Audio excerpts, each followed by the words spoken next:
नमस्कार विद्यार्थी मित्रांनो, इंग्लिश गुरुजी यूट्यूब चॅनलमध्ये आपले स्वागत आहे. विद्यार्थी मित्रांनो, या व्हिडिओमध्ये आपण कवितेचा अविभाज्य भाग किंवा कवितेला सजविणारा अलंकार असा भाषा अलंकार म्हणजेच इंग्लिशमध्ये फिगर्स ऑफ स्पीच किंवा पोएटिक डिव्हाइसेस हा भाग अतिशय महत्त्वाचा आहे आणि तो भाग या व्हिडिओमध्ये आपण सविस्तरपणे बघणार आहोत. संपूर्ण भाषा अलंकार, त्याची उदाहरणं, मराठीमध्ये आणि इंग्लिशमध्ये त्याची व्याख्या, हे संपूर्ण या व्हिडिओमध्ये आपण पाहणार आहोत. विद्यार्थी मित्रांनो, व्हिडिओ शेवटपर्यंत पहा. जमलंच तर तुमच्या वहीमध्ये लिहून घ्या आणि इंग्लिश गुरुजी यूट्यूब चॅनल सबस्क्राईब करायला विसरू नका. विद्यार्थी मित्रांनो, अद्याप आपण अतिशय चांगल्या पद्धतीने मला रिस्पॉन्स दिलेला आहे. हा व्हिडिओसुद्धा शेवटपर्यंत पहा आणि इंग्लिश गुरुजी यूट्यूब चॅनल सबस्क्राईब करा. चला बघूयात भाषा अलंकार. फिगर्स ऑफ स्पीच म्हणजेच पोएटिक डिव्हाइसेस म्हणजेच भाषा अलंकार कविता सजविण्यासाठी हा एक महत्त्वाचा अलंकार. खरं म्हणजे हे अलंकार जर वापरले नाही तर ती कविताच होऊ शकत नाही. आणि जसं मराठी भाषेमध्ये आहे त्याचप्रमाणे इंग्रजी भाषेमध्ये सुद्धा विद्यार्थी मित्रांनो भाषेचे अलंकार वापरले जात असतात. या ठिकाणी मी काही भाषेचे अलंकार दिलेले आहेत. ते आपण जवळपास 2-2, 3-3 उदाहरणं त्याचे बघूयात आणि त्याविषयी संपूर्ण सविस्तर माहिती पाहूयात. त्यासाठी व्हिडिओ शेवटपर्यंत पहा. इंग्लिश गुरुजी यूट्यूब चॅनल सबस्क्राईब करा, लाईक करा आणि इतर मित्रांना शेअर करायला विसरू नका. त्याचबरोबर कॉमेंट बॉक्समध्ये कॉमेंट करायलासुद्धा विसरू नका. विद्यार्थी मित्रांनो, आपण या ठिकाणी फिगर्स ऑफ स्पीचचे काही उदाहरणं पाहणार आहोत.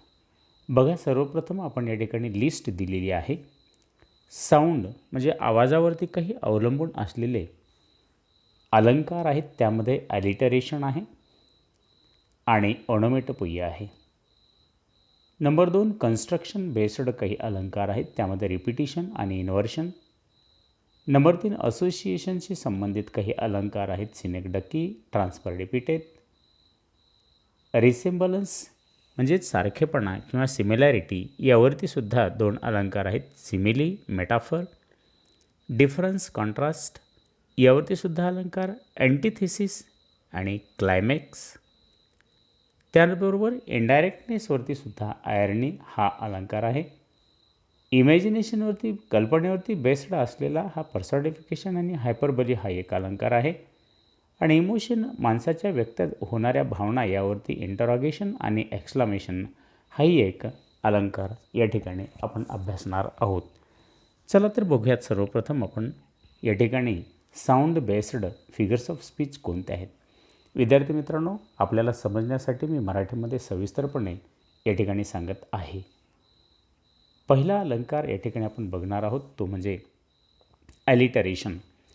बघा, या ठिकाणी ॲलिटरेशन म्हणजेच अनुप्रास अलंकार.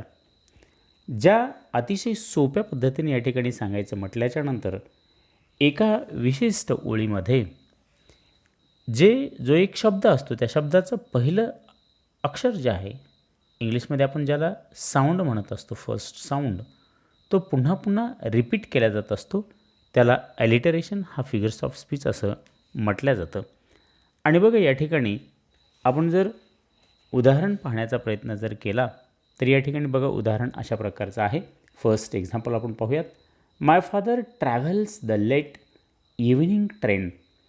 बघा विद्यार्थी मित्रांनो, या ठिकाणी या लाईनमध्ये आपल्याला ट या ट्रॅव्हल्स आणि ट्रेन या 2 शब्दांमध्ये जो साऊंड आहे, इंग्लिशमध्ये साऊंड म्हटला जातो, तो साऊंड पुन्हा पुन्हा वापरण्यात आलेला आहे. म्हणून त्याचा आन्सर लिहित असताना काय करावं लागेल आपल्याला?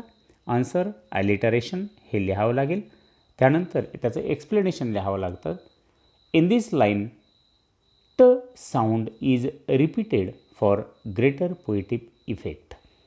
योग्य परिणाम साधण्यासाठी ट हा साऊंड जो आहे तो पुन्हा पुन्हा वापरण्यात आलेला आहे.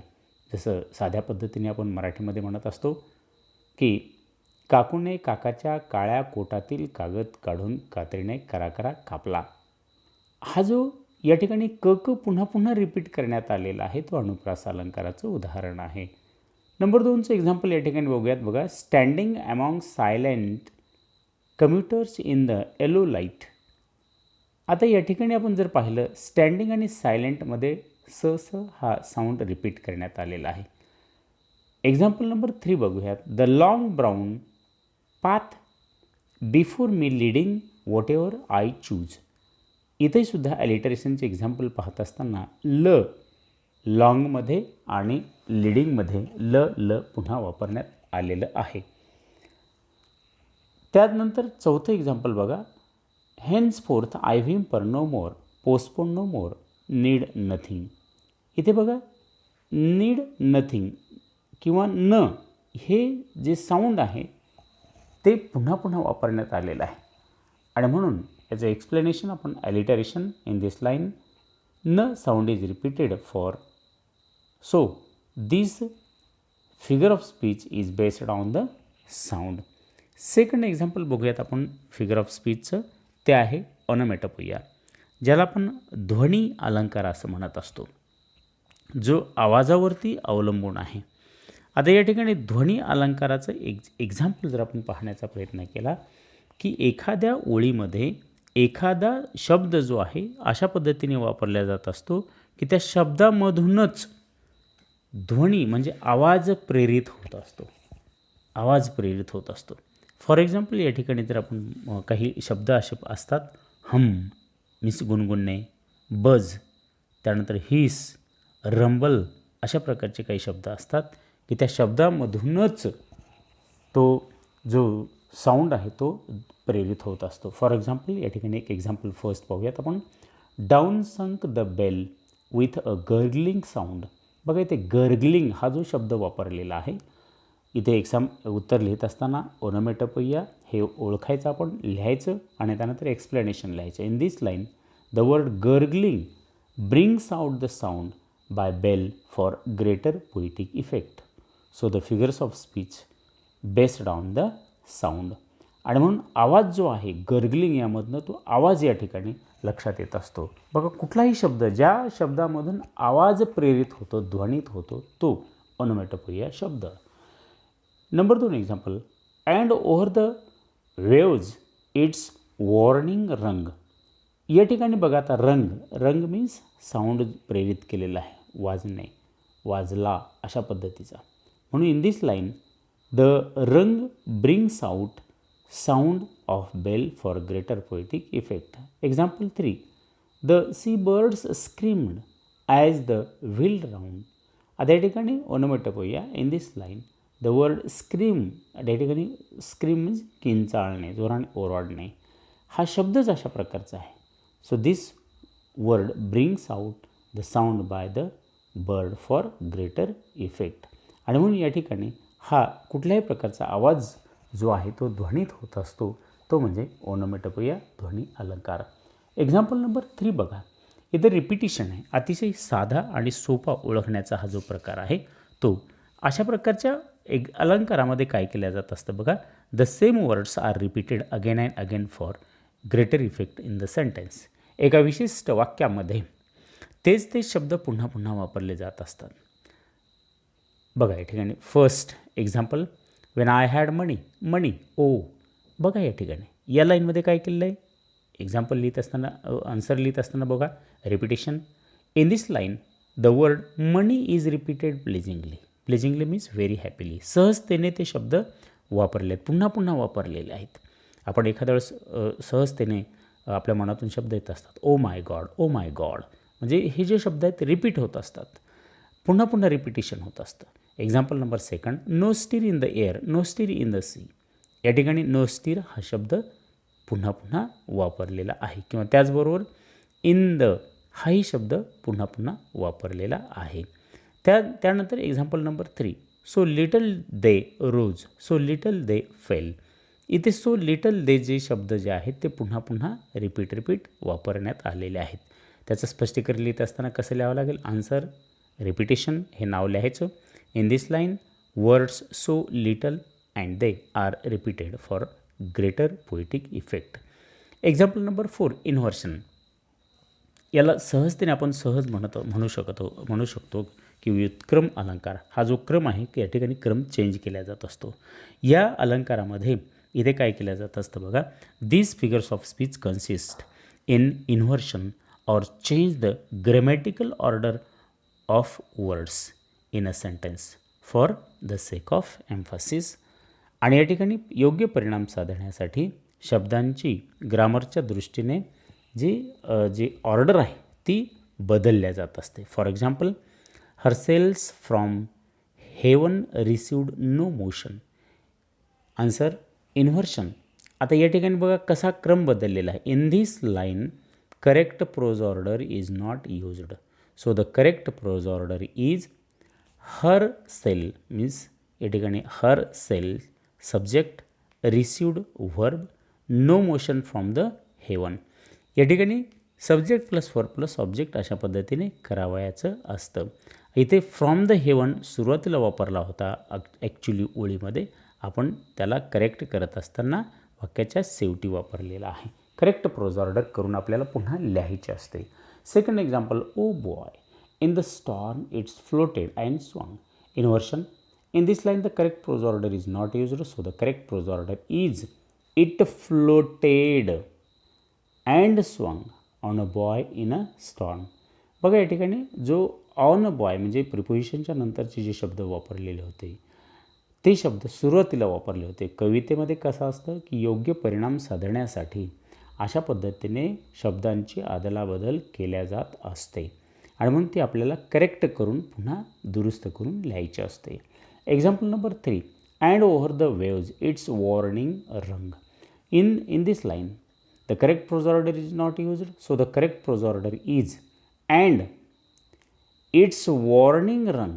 म्हणजे बघा subject plus verb, over the waves आणि हा ऑब्जेक्ट हा नंतर वापरलेला आहे. म्हणजे करेक्ट करून या ठिकाणी आपल्याला इन्व्हर्शनमध्ये क्रम जो आहे तो क्रम व्यवस्थित करावायचा असतो. सिनेक्डकी हा जो पाचवा प्रकार आहे विद्यार्थी मित्रांनो, हा अतिशय महत्त्वाचा प्रकार आहे. यामध्ये काय केलं जात असते सिनेक्डकीमध्ये, इथं डेफिनेशन देण्याचा मी प्रयत्न केलेला आहे. सिनेक्डकीमध्ये here the two images are directly and intimately associated and connection is inseparable. इथे दोन जे काही इमेजेस आहेत ते एकदम सिमिलर करण्याचा प्रयत्न इथे केला जात असतो. तसं जर पाहिलं तर सिनेक्डकी जी काही आहेत त्याच्या सिनेक्डकीचे सुद्धा 3 प्रकार असतात. त्यामध्ये एक ॲब्स्ट्रॅक्ट, त्यानंतर कॉन्क्रीट आणि त्यानंतर part of the hole.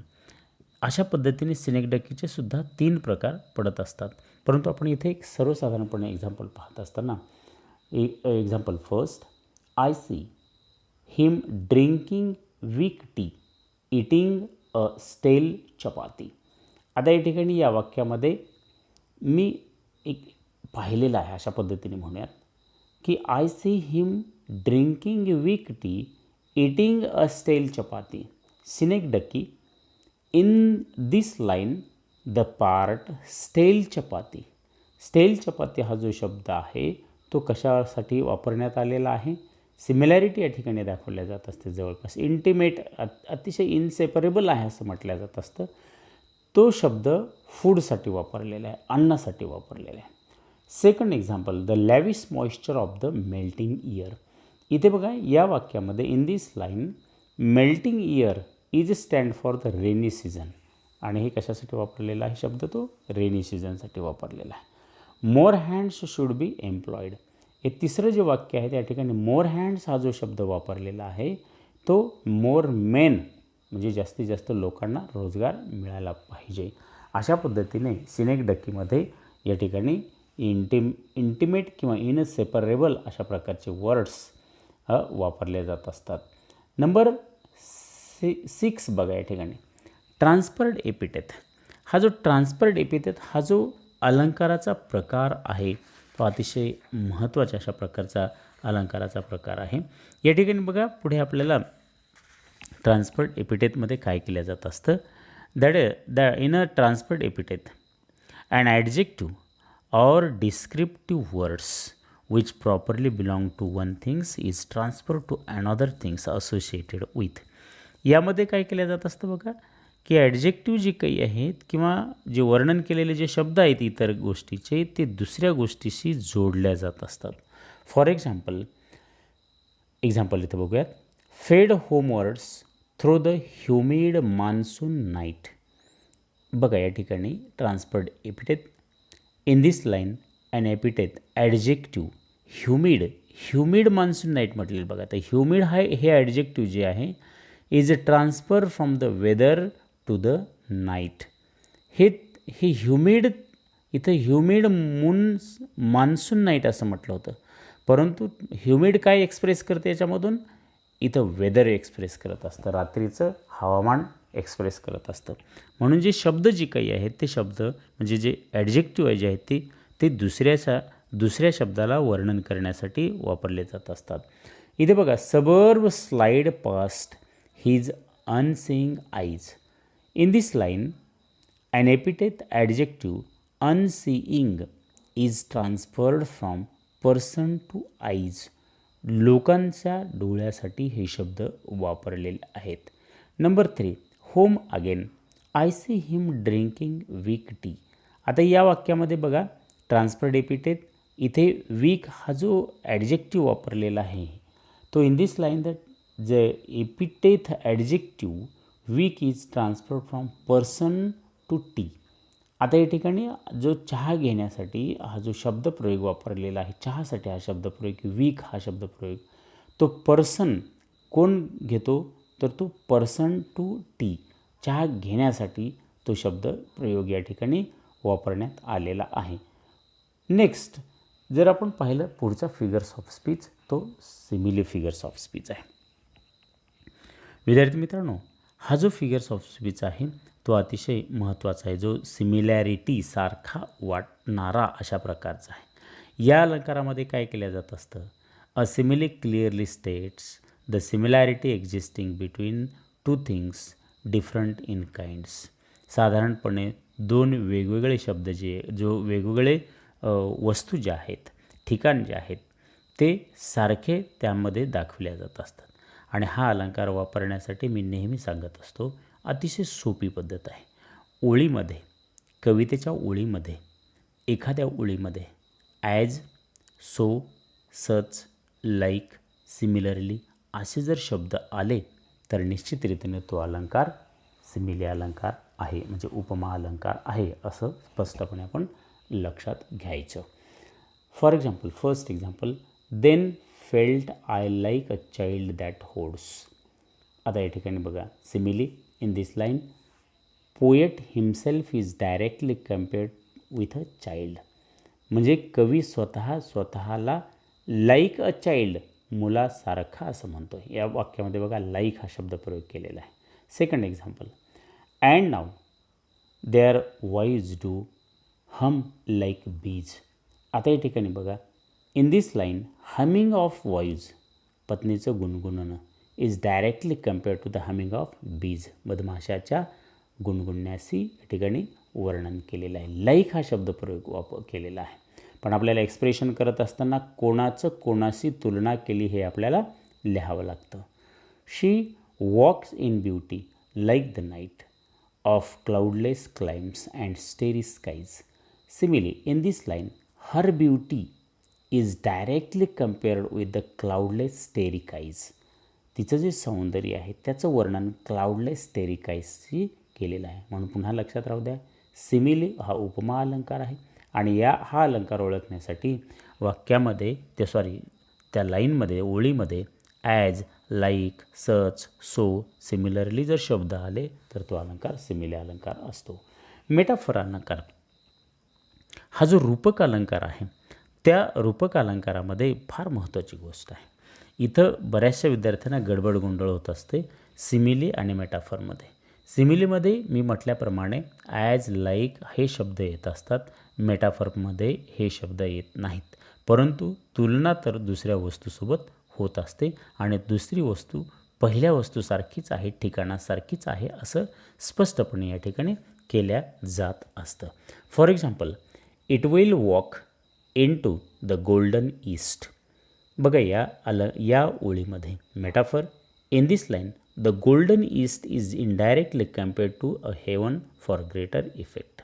Golden east हा जो शब्दप्रयोग केलेला आहे तो शब्दप्रयोग स्वर्गाशी अगदी स्वर्ग आहे असं म्हटलेलं आहे. Second line, in the dreadful silence we wept. Metaphor in this line, dreadful silence is indirectly compared to the curfews. इथं जी काही ड्रेडफुल सायलेन्स जे म्हटलेलं आहे, अतिशय शांतता म्हटलेलं आहे, ती कर्फ्यूसारखी वर्णन केलेली आहे. My hometown lies calmly amidst the trees. Metaphor in this line, the trees are indirectly compared to the nature. या ठिकाणी झाडांचं वर्णन हे निसर्गासोबत केलेलं आहे. विद्यार्थी मित्रांनो, ही जी मेटाफर हा अलंकार, रूपक अलंकार जो आहे तो अतिशय महत्त्वाचा आहे. या अलंकारामध्ये words or quality properly belong to an object is transferred to another object in such a way comparison is implied for suggest but not clearly expressed. स्पष्टपणे जरी केलेलं जात नसलं तरीसुद्धा इथे एक नेहमी एक्झाम्पल मी देत असतो. मुंबईची घरं कोंबडीची खुराडीच. आणि या ठिकाणी बघा, आता मुंबईच्या घरं जी आहे त्याला कोंबडीची खुराडी म्हटलेलं आहे. किंवा the camel is the ship of desert. आणि ही जी एक्झाम्पल्स आहेत ही प्रत्यक्षपणे दुसऱ्या वस्तूला पहिली वस्तू म्हटल्या जात असते. पुढचं एक्झाम्पल बघूयात आपण, अँटिथेसिस. हे जे अँटिथेसिस अलंकार आहे तो अलंकार, या अलंकारामध्ये काय केलं जात असतं, in this figures of speech one idea is set against another in a balanced form for emphasize. It is a case of contrast. So the sentence must have two helps or helps should be balance each other. या ठिकाणी या वाक्यामध्ये इथं जे काही थोडंसं एक कॉन्ट्रास्टचा हा जो प्रकार असतो बघा, इथे काय केलं जात असतं, इथे बघा आपण एक्झाम्पल पाहिल्यावर तुम्हाला लक्षात येईल. लाईफ अँड डेथ या ओळीमध्ये अँटिथेसिस. In this line, two opposite words, life and death, are used. दोन परस्पर विरोधी अशा प्रकारचे शब्द इथं वापरल्या जात असतात. आता तुम्ही असं म्हणाल की याच ओळीमध्ये लाईफ अँड डेथ हे शब्द वापरले आहेत म्हणजे रिपिटेशन फिगर्स ऑफ स्पीच आहे का?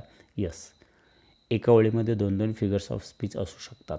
परंतु आता सध्या आपण कोणता अलंकार पाहत आहोत, तो आहे अँटिथेसिस.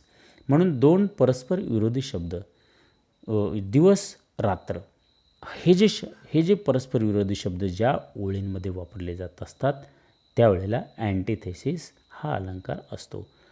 Example second, poor men think I need not to go up so much as rich men should be come down.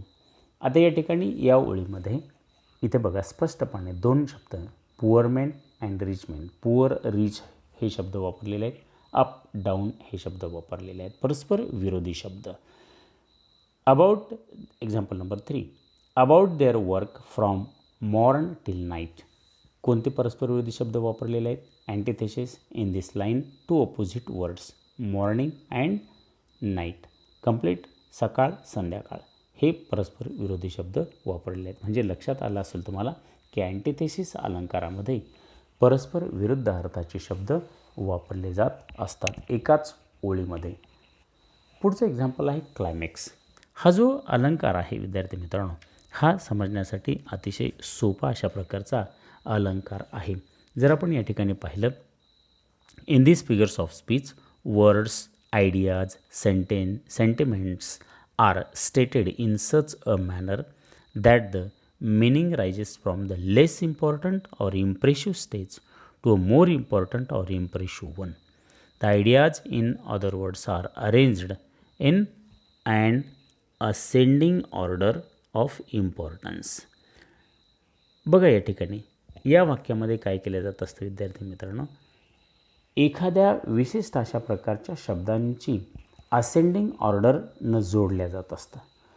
आता इथे जी ऑर्डर आहे ती ऑर्डर कशा पद्धतीने जोडल्या जात असते, इथं आपण जर उदाहरण पाहण्याचा प्रयत्न केला, एक नेहमी उदाहरण मी या क्लायमॅक्सचं सांगत असतो.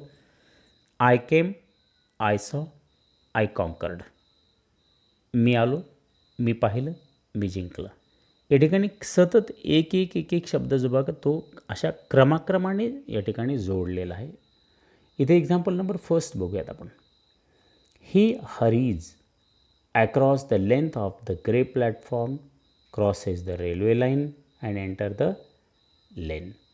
बघा या ठिकाणी in this line ideas are arranged in ascending order. हे एक्सप्लेनेशन इथं लिहायचं असतं.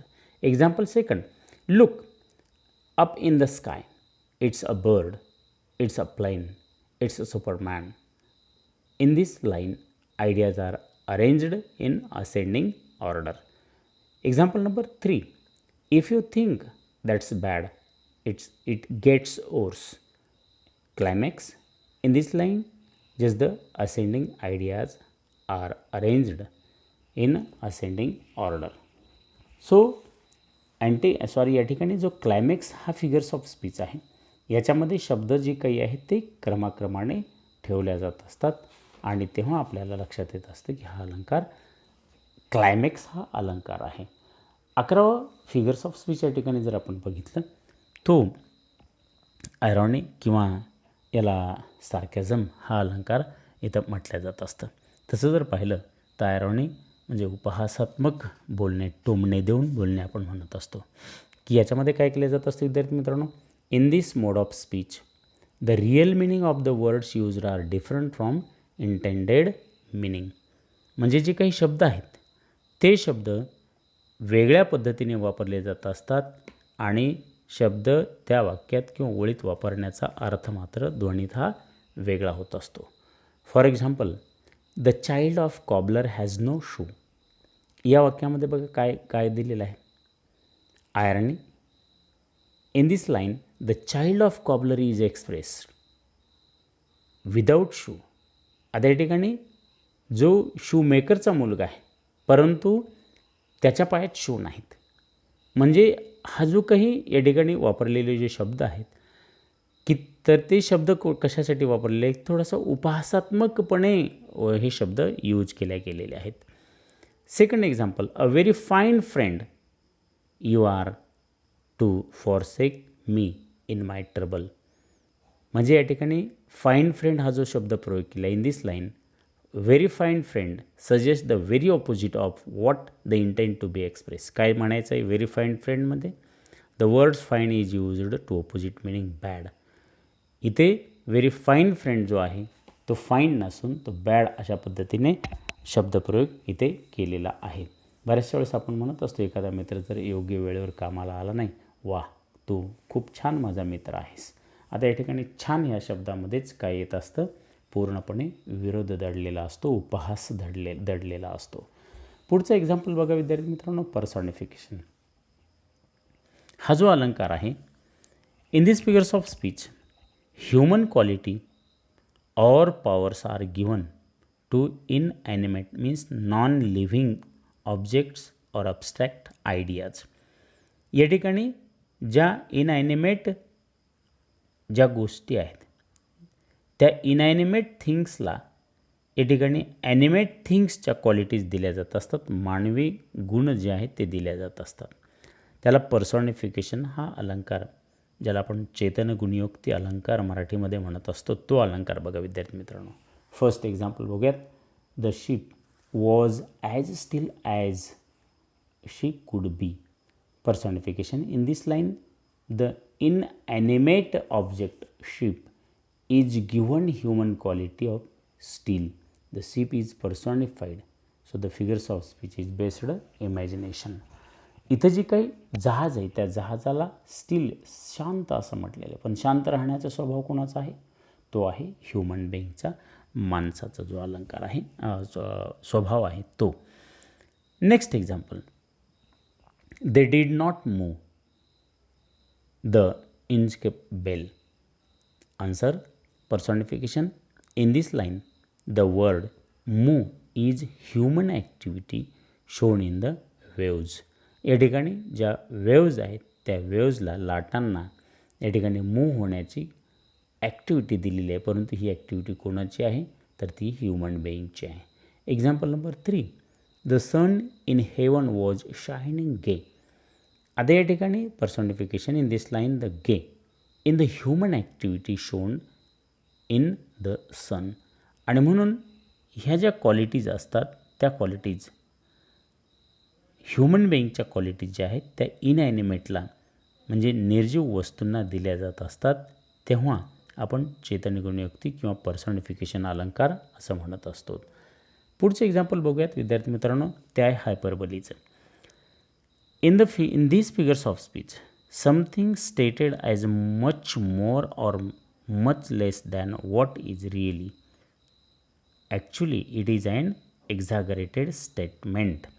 या वाक्यामध्ये एखादं वाक्य जे काही आहे ते एक्स्ट्रा करून दाखवलं जात असतं. For example, the river has a soul. In this line over statement is used. It is an over statement किंवा exaggerated statement. Second example, we all want to walk with the gods. आता बघा, आपण देवासोबत चाललं पाहिजेत.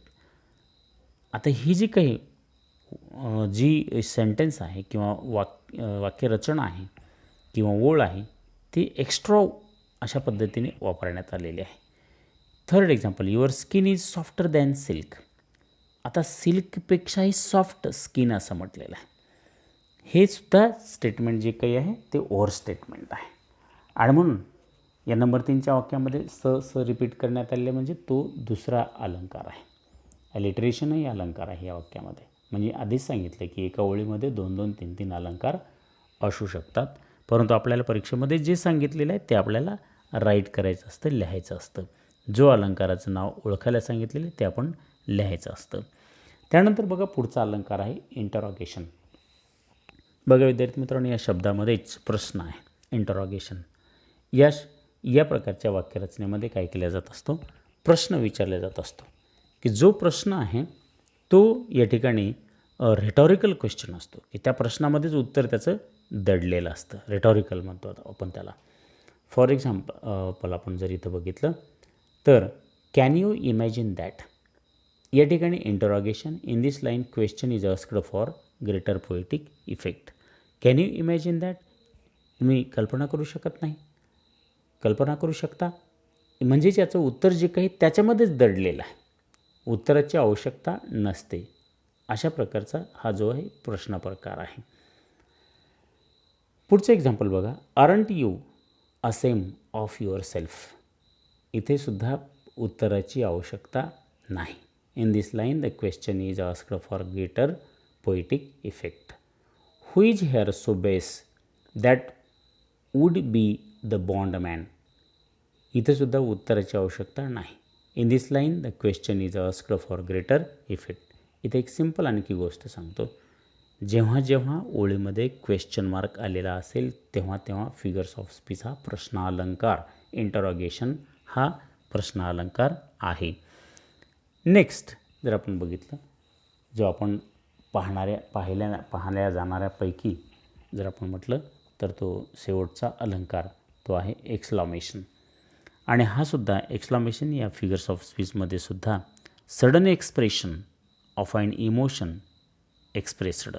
स्वतःच्या इच्छा, स्वतःच्या भावना अचानकपणे स्वयंस्फूर्तपणे व्यक्त केल्या जात असतात ओळीमध्ये किंवा वाक्यामध्ये. For example, what a piece of work man is. काय सुंदर वर्णन केलेलं आहे या ओळीमध्ये माणसाचं.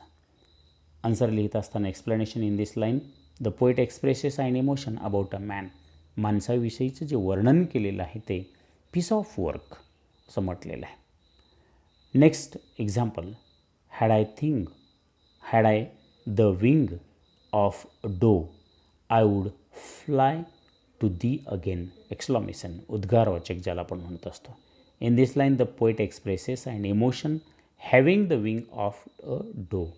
आणि या अलंकारामध्ये जर आपण पाहिलं तर आपल्याला साध्या पद्धतीने ओळखायचं म्हटलं तर उद्गारवाचक चिन्ह आलं असेल तर एक्सक्लामेशन हा फिगर्स ऑफ स्पीच आहे असं आपण स्पष्टपणे लक्षात घ्यायचं.